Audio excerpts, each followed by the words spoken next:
The formation of gullies has become one of the greatest environmental challenges facing many towns and villages in southeastern Nigeria.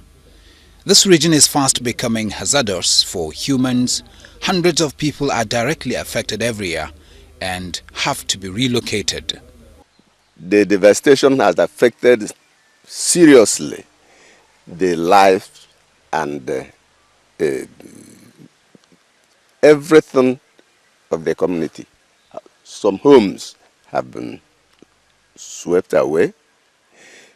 Like here now, this, if I say it was a major road, it might be a mistake because we want that road to continue to exist.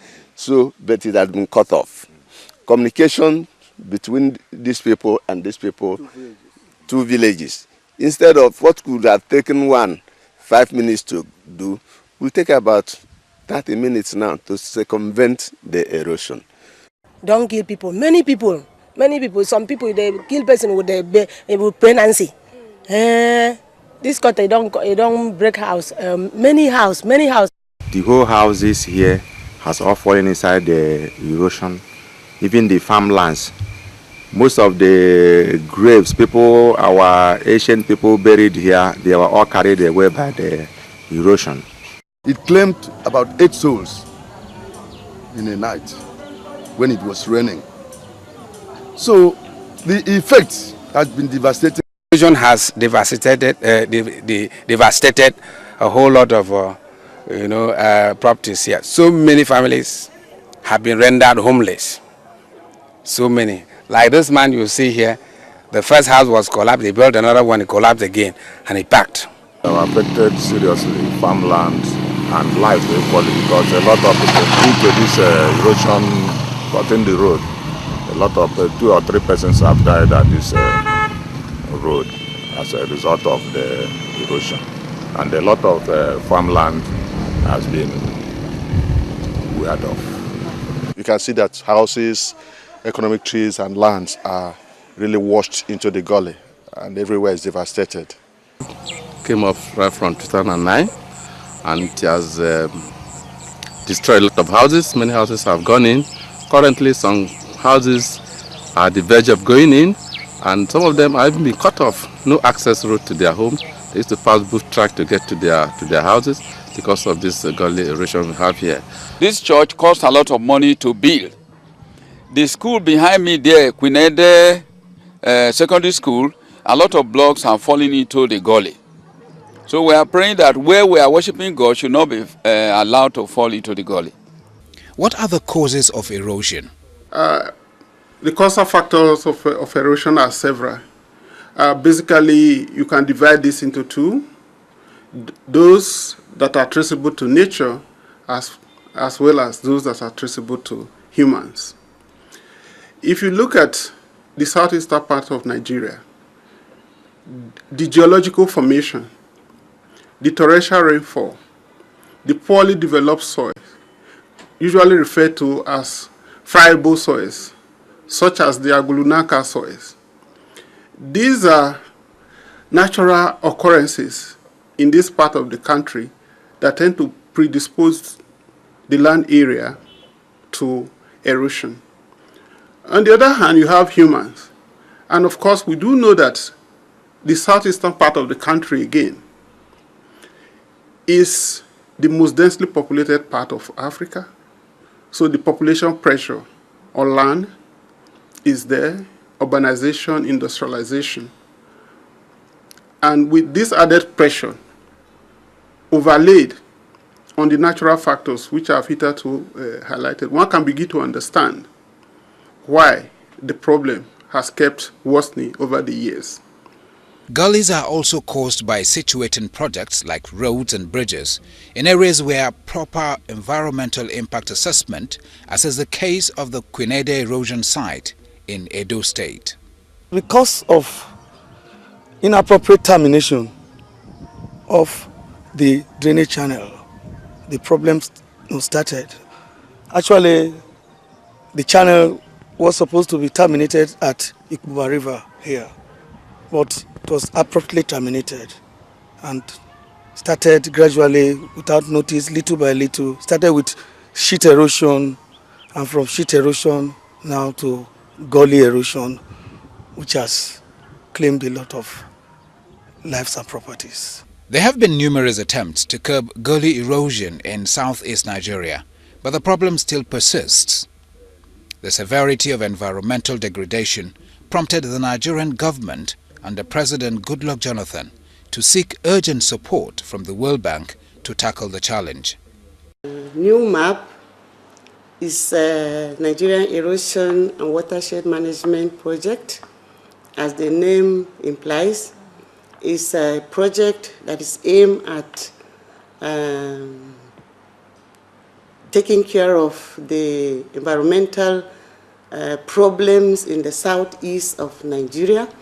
So it's a project that is designed for 8 years and is funded by the federal government, by the World Bank, and the state governments also.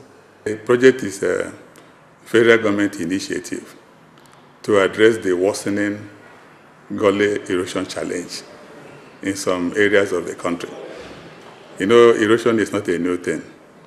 It's an aspect of land degradation we are witnessing in different ecological zones of the country.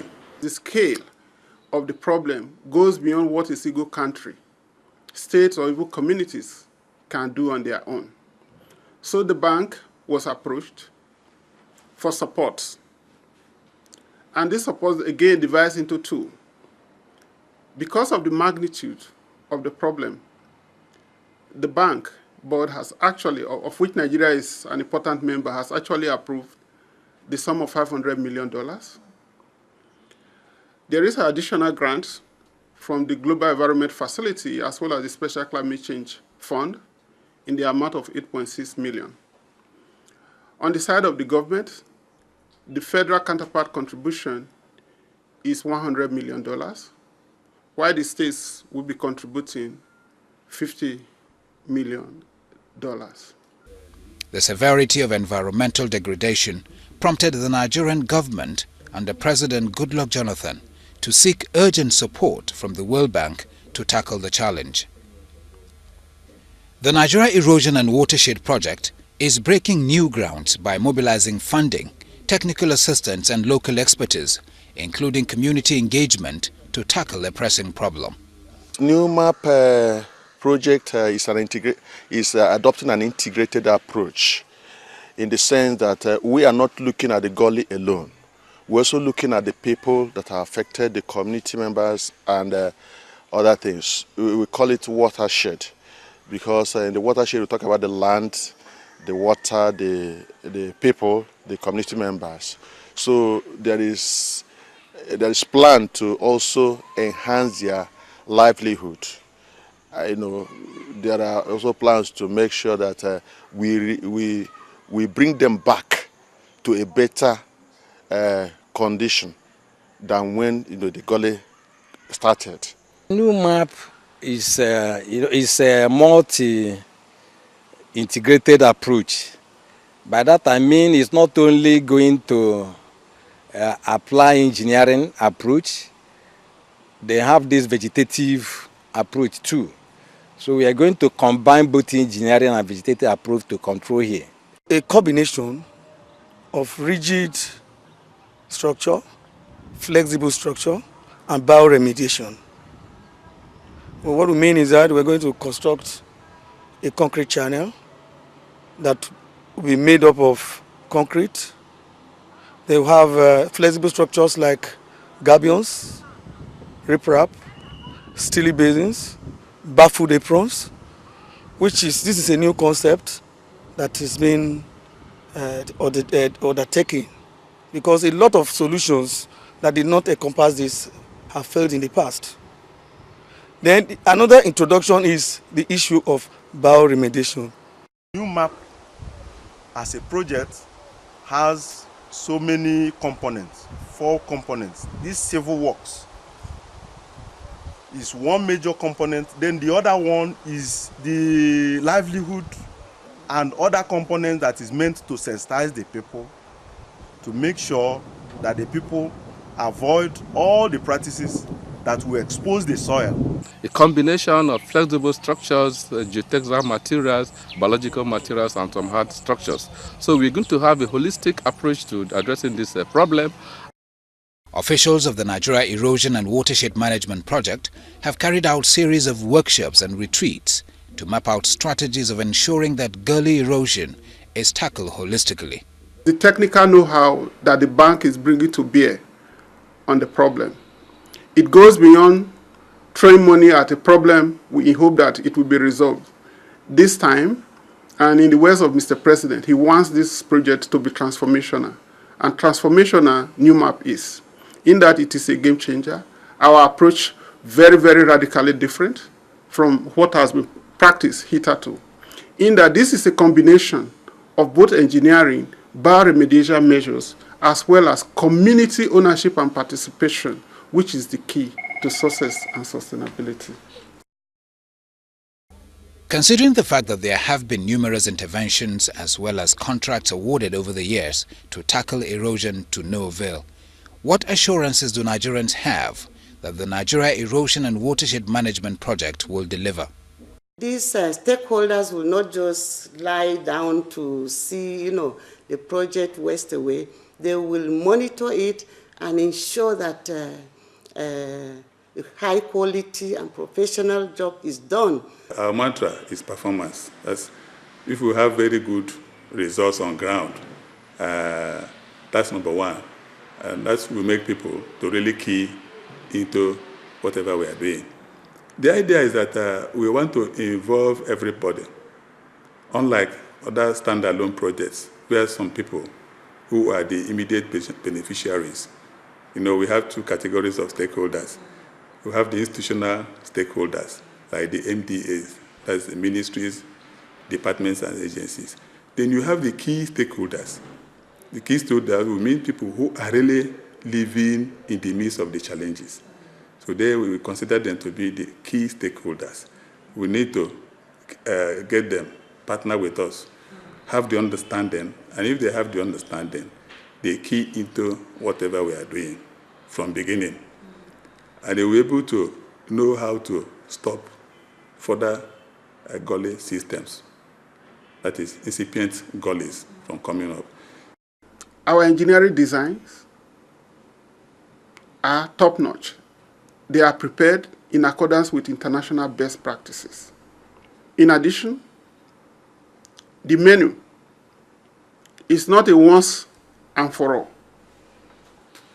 Rather, there is a provision for continuous engagement and participation of the community in salvaging their own land. And that, to us, is key to success. And of course, it is not enough to create awareness. You really have to provide the people with the wherewithal to actually be able to carry out the expected behavioral changes. And this is what we are doing in NEWMAP.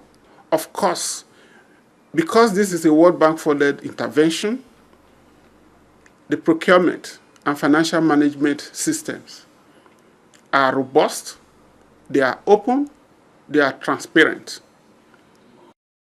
For the people who live in constant fear of these gullies swallowing up their houses, schools and farmlands, the Nigerian Erosion and Watershed Management Project spells hope. Regrassing, afforestation, these are things that will complement the civil works intervention that the project will be putting on ground.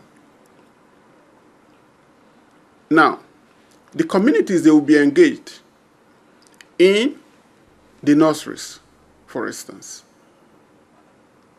And it is these nurseries that will be transplanted to help regenerate the soil.